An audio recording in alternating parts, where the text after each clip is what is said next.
अब हम लोग एक्सरसाइज 6.3 का क्वेश्चन नंबर 6 देख रहे हैं।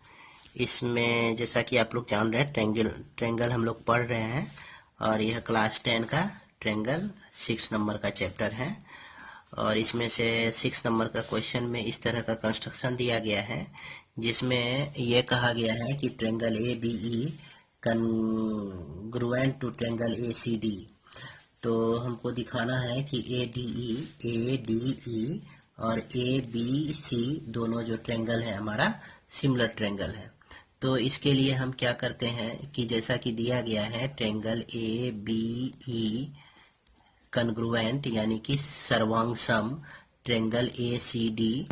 तो हम ए बी को इक्वल टू लिख सकते हैं ए सी के, और उसके बाद ए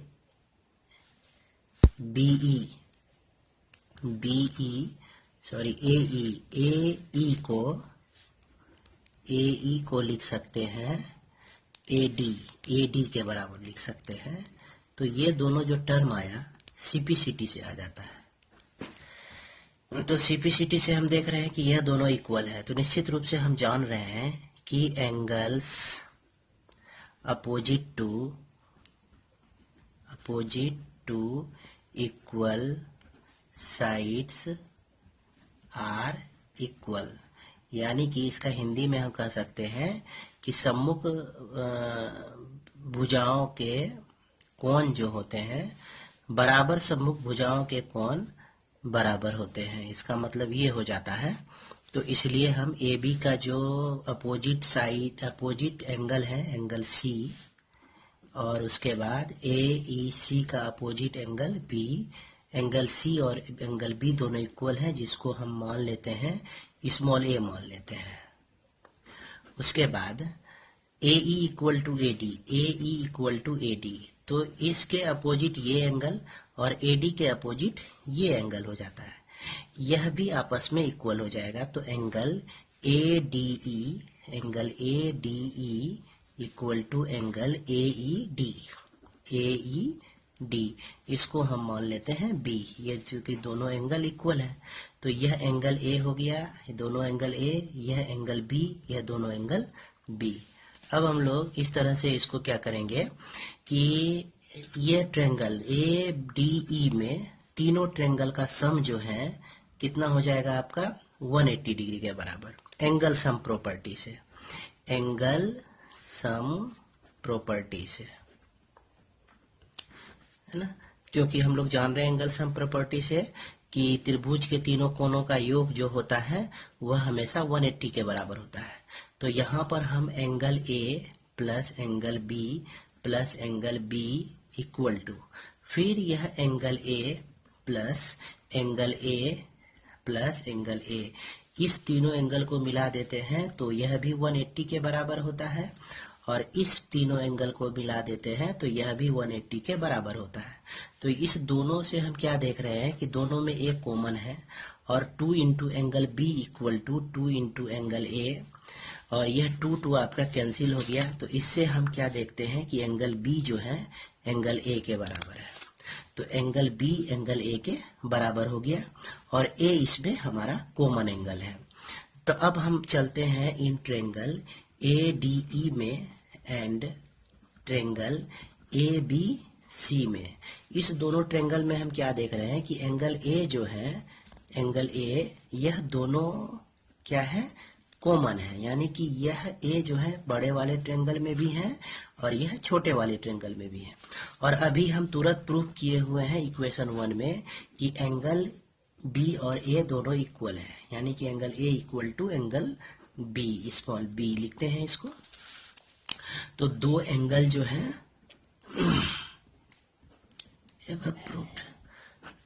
दो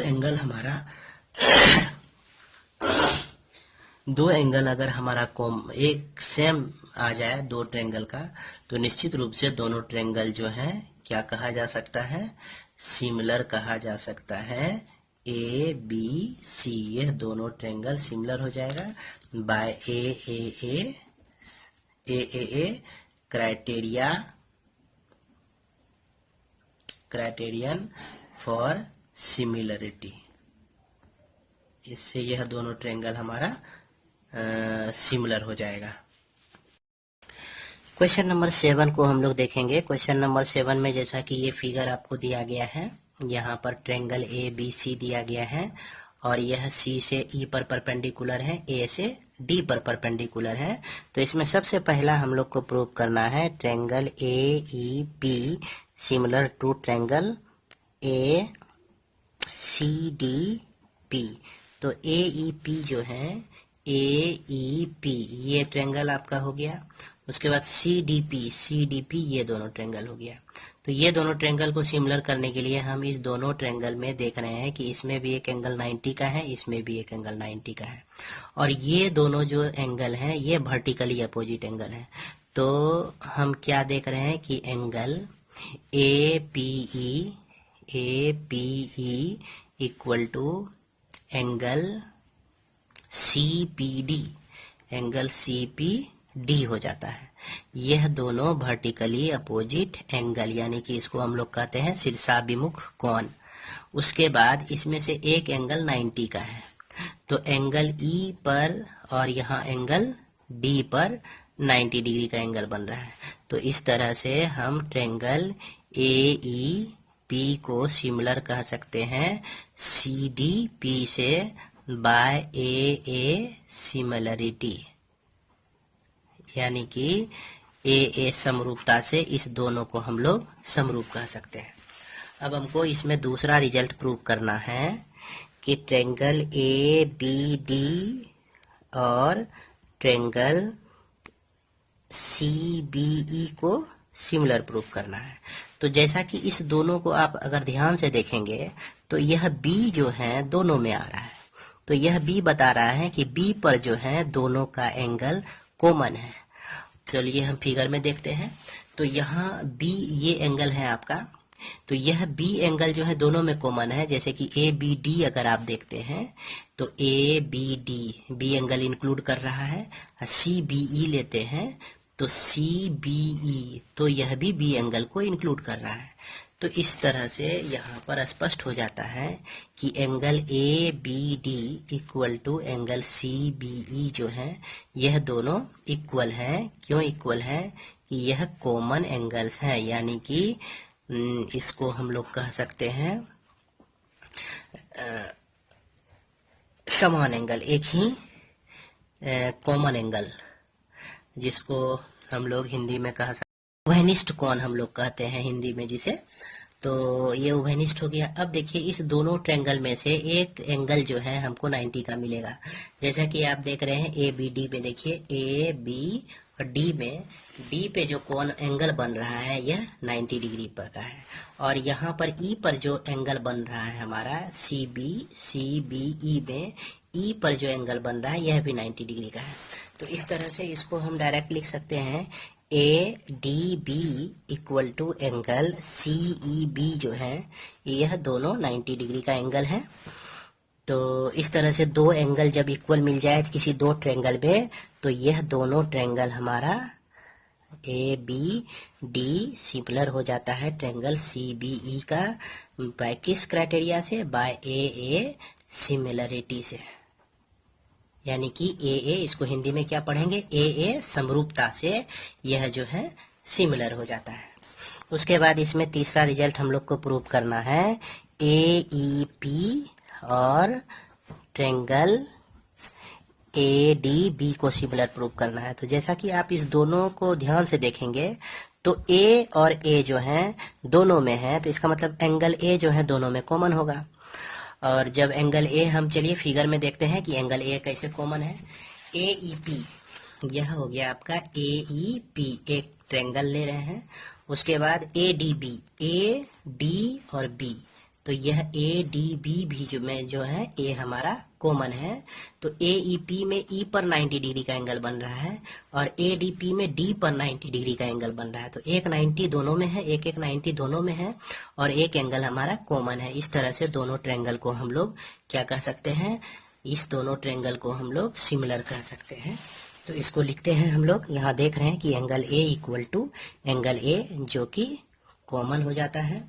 उसके बाद एंगल ए ई पी पे 90 डिग्री का एंगल बनता है और एंगल ए डी बी पर भी हमारा 90 डिग्री का एंगल बनता है।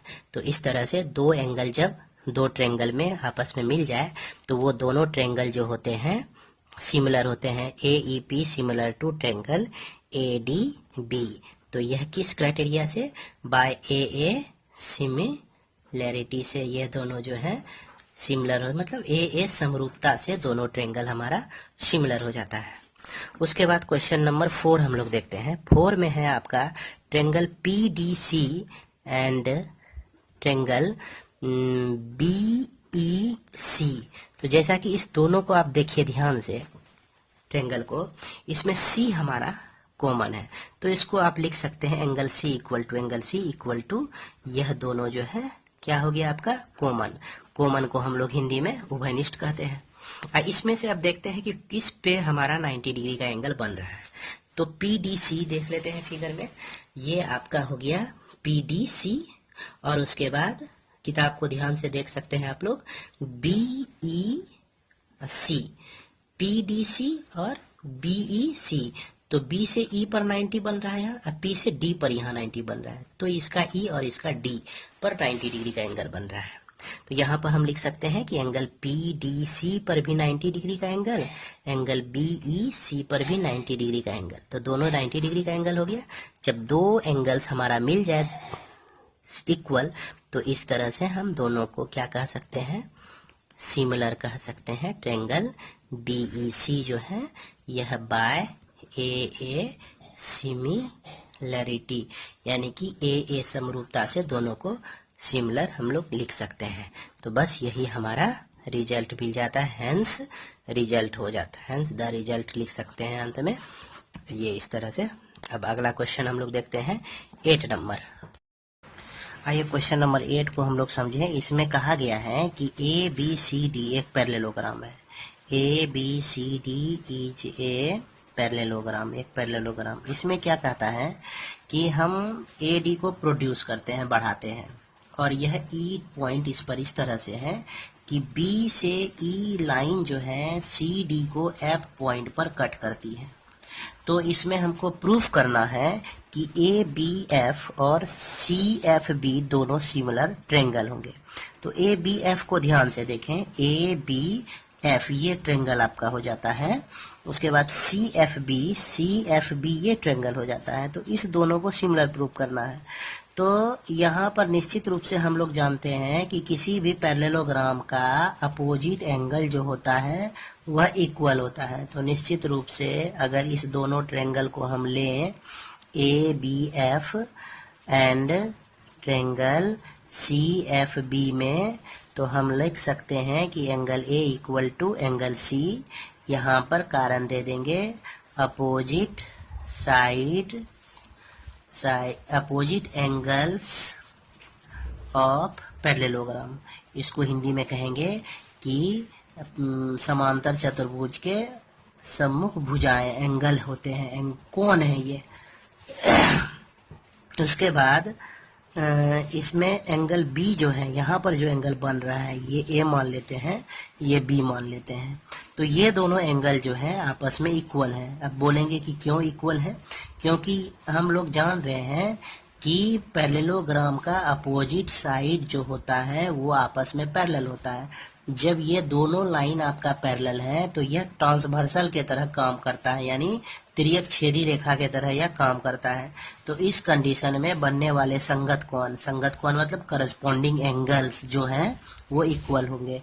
तो एंगल ए को एंगल बी के इक्वल लिख सकते हैं हम लोग। तो यहाँ कारण दे देंगे करस्पॉन्डिंग एंगल्स दे देंगे, यानी कि संगत कोण, इसको हिंदी में संगत कोण कहते हैं। इसलिए हम ट्रायंगल ए बी एफ को सिमिलर कह सकते हैं ट्रायंगल सी एफ बी के। किस क्राइटेरिया से? बाय ए सिमिलरिटी से इसको हम सिमिलर कह सकते हैं। आगे हम देखते हैं क्वेश्चन नंबर 9 को। क्वेश्चन नंबर 9 में क्या है? ए बी सी जो है triangle A B C and triangle M P M AMP, triangle AMP जो है वो राइट ट्रेंगल है, ट्रेंगल्स हैं, और इसमें एंगल M पर जो है 90 डिग्री है और एंगल B पर इसमें 90 डिग्री है। तो इस तरह से दिया गया है और हमको यहाँ प्रूव करना है ये दोनों ट्रेंगल ABC और AMP जो है आपका सिमिलर है, और इसके साथ साथ इस रिलेशन को भी प्रूव करना है। तो इसके लिए हम दोनों ट्रेंगल को लेते हैं ABC एंड ट्रेंगल AMP को लेते हैं। दोनों ट्रेंगल में देख रहे हैं, जैसा कि ट्रेंगल के नाम से ही हमको समझ में आ रहा है, A जो है दोनों में कॉमन एंगल है।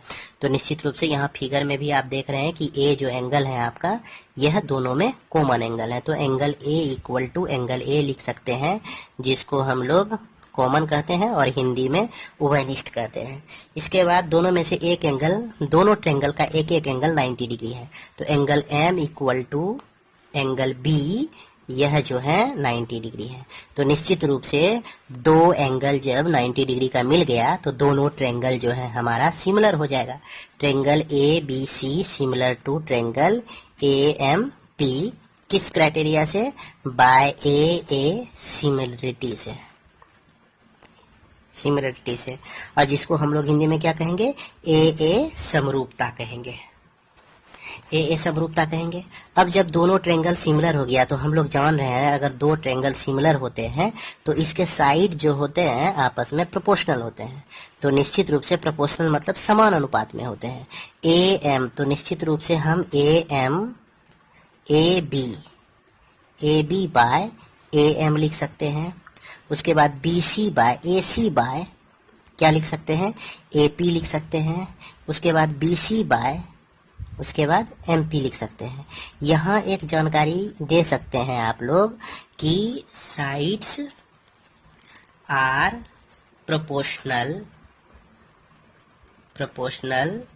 ऑफ टू सिमिलर ट्रेंगल्स, यानी कि दो सिमिलर ट्रेंगल के साइड जो होते हैं वो प्रोपोर्शनल होते हैं।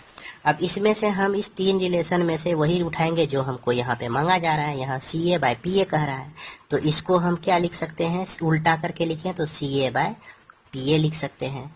यहाँ BC बाय MP है तो यहाँ BC बाय MP। तो इस तरह से सेकेंड पार्ट भी हमारा प्रूव्ड हो जाता है, और यहाँ पर हमारा जो है फर्स्ट पार्ट प्रूव होता है। First part is proved. First part कहने का मतलब कि पहला हिस्सा प्रूव हो गया, और सेकेंड पार्ट कहने का मतलब दूसरा हिस्सा हमारा ये प्रूफ हो गया। इस तरह से हम क्वेश्चन नंबर 9 को सॉल्व कर सकते हैं। क्वेश्चन नंबर 10 में हम लोग का क्या दिया गया है? ABC एक ट्रायंगल है, FEG ये दूसरा ट्रायंगल है। इसमें दिया गया है कि ट्रायंगल ABC और ट्रायंगल FEG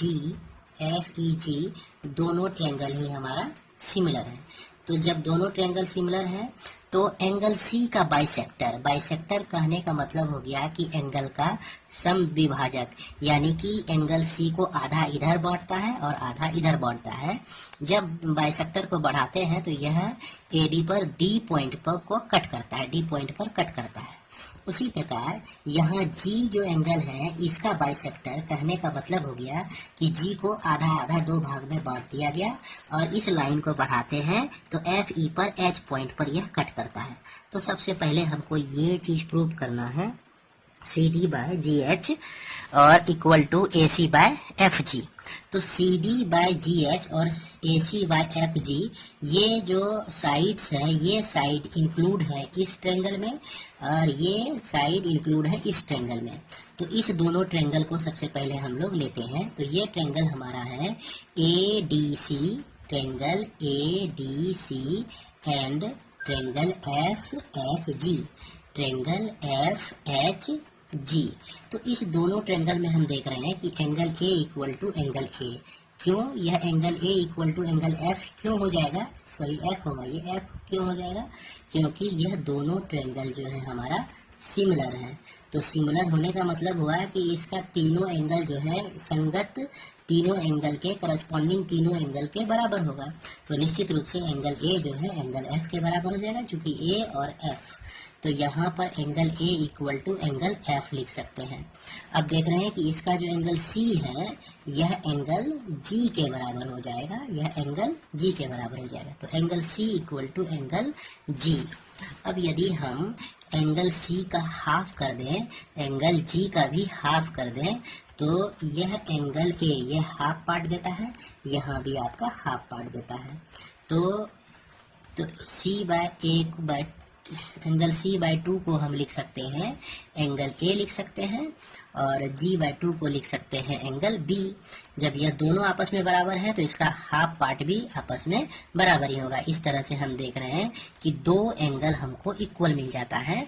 तो इस कंडीशन में हम क्या लिख सकते हैं, ट्रायंगल ए डी सी जो है similar to triangle F H G लिख सकते हैं। किस क्राइटेरिया से, बाय ए सिमिलरिटी से हम लिख सकते हैं, यानी कि ए समरूपता से इस दोनों को हम लोग इक्वल लिख सकते हैं, सिमिलर लिख सकते हैं, सिमिलर लिख सकते हैं, यानी समरूप हो जाते हैं।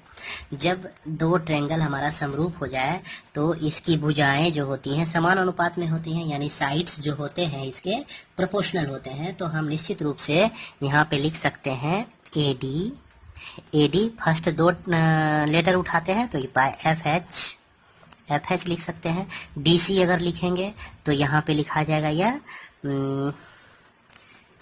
यहाँ पे लिखा जाएगा एच जी लिखा जाएगा। उसके बाद यदि ए सी हम लिखते हैं तो यहाँ से लिखा जाएगा आपका एफ जी लिखा जाएगा।